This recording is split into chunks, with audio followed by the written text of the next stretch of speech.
Famous story channel में आपका स्वागत है। आइए आज हम आपको सुनाते हैं हरिशंकर परसाई की व्यंग कहानी एक अशुद्ध बेवकूफ। बिना जाने बेवकूफ बनाना एक अलग और आसान चीज है, कोई भी इसे निभा देता है। मगर यह जानते हुए कि मैं बेवकूफ बनाया जा रहा हूँ और जो मुझे कहा जा रहा है वो सब झूठ है। बेवकूफ बनते जाने का एक अपना मजा है, एक तपस्या है। मैं इस तपस्या का मजा लेने का आदी हो गया हूँ, पर यह महंगा मजा है, मानसिक रूप से भी और इस तरह से भी। इसलिए जिनकी हैसियत नहीं है उन्हें यह मजा नहीं लेना चाहिए। इसमें मजा ही मजा नहीं है, करुणा है, मनुष्य की मजबूरियों पर सहानुभूति है, आदमी की पीड़ा की दारुण व्यथा है। यह सस्ता मजा नहीं है। जो हैसियत नहीं रखते उनके लिए दो रास्ते हैं, चिढ़ जाएं या शुद्ध बेवकूफ बन जाएं। शुद्ध बेवकूफ एक दैवी वरदान है।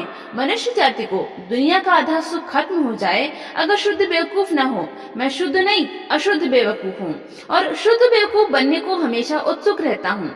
अभी जो साहब आए थे निहायत अच्छे आदमी हैं, अच्छी सरकारी नौकरी में हैं, साहित्यिक भी हैं, कविता भी लिखते हैं। वे एक परिचित के साथ मेरे पास कवि के रूप में आए। बातें काव्य की घंटा भर होती रही, तुलसीदास, सूरदास, गाली, बनीस वगैरह। पर मैं अशुद्ध बेवकूफ हूँ, इसलिए काव्य चर्चा का मजा लेते हुए भी जान रहा था कि भेंट के बाद काव्य के सिवाय कोई और बात निकलेगी। वे मेरी तारीफ भी करते रहे और मैं बर्दाश्त करता रहा, पर मैं जानता था कि वे साहित्य के कारण मेरे पास नहीं आए। मैंने उनसे कविता सुनाने को कहा। आमतौर पर कवि कविता सुनाने को उत्सुक रहता है, पर वे कविता सुनाने में संकोच कर रहे थे। कविता उन्होंने सुनाई पर बड़े बेमन से। वे साहित्य के कारण आए ही नहीं थे, वरना कविता की फरमाइश पर तो मुर्दा भी बोलने लगता है। मैंने कहा कुछ सुनाइए।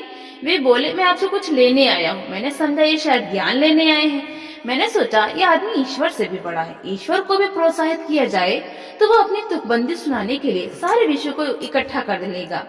पर ये सज्जन कविता सुनाने में संकोच कर रहे थे और कह रहे थे हम तो आपसे कुछ लेने आए हैं। मैं समझता रहा कि समाज और साहित्य के बारे में कुछ ज्ञान लेने आए हैं। कविताएं उन्होंने बड़े बेमन से सुना दी। मैंने तारीफ की पर वे प्रसन्न नहीं हुए। यह अचरज की सी बात थी, घटिया से घटिया साहित्यिक सर्जक भी प्रशंसा से पागल हो जाता है, पर वे जरा भी प्रशंसा से विचलित नहीं हुए। उठने लगे तो बोले डिपार्टमेंट में मेरा प्रमोशन होना है, किसी कारण अटक गया है, जरा आप सेक्रेटरी से कह दीजिए तो मेरा काम हो जाएगा। मैंने कहा सेक्रेटरी क्यों, मैं मंत्री से कह दूंगा, पर आप कविता अच्छी लिखते हैं। 1 घंटे जान कर भी मैं साहित्य के नाम पर बेवकूफ बना। मैं अशुद्ध बेवकूफ हूँ। एक प्रोफेसर साहब क्लास 1 के, वे इधर आए।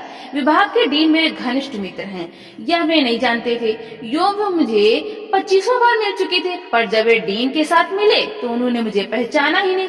डीन ने मेरा परिचय उनसे करवाया। मैंने भी ऐसा बर्ताव किया जैसे मेरा उनसे पहला परिचय है।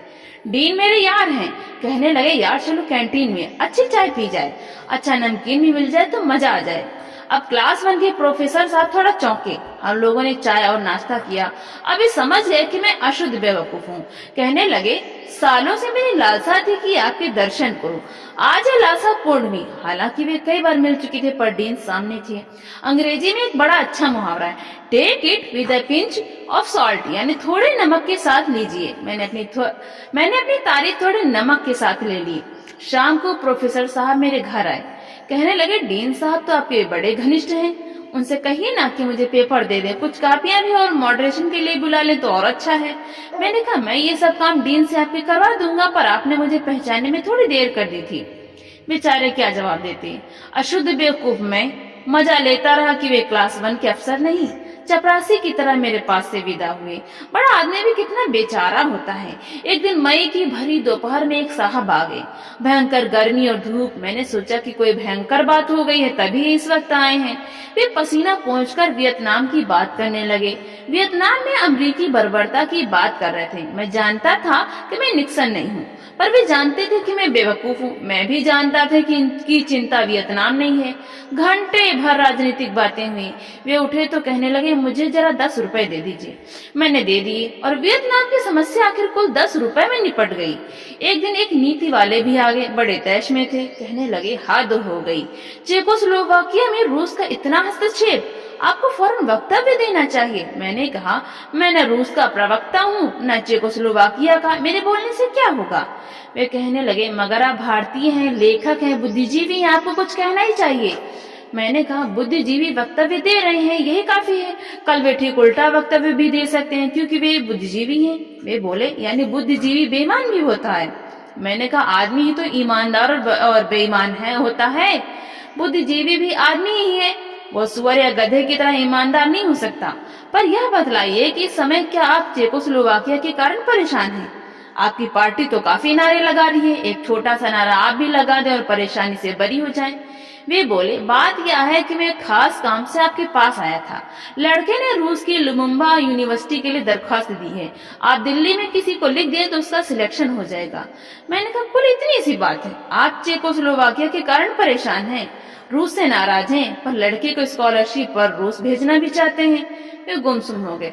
मुझे अशुद्ध बेवकूफ की दया जाग गई। मैंने कहा आप जाइए, निश्चिंत रहिए, लड़के के लिए जो मैं कर सकता हूँ करूंगा। वे चले गए।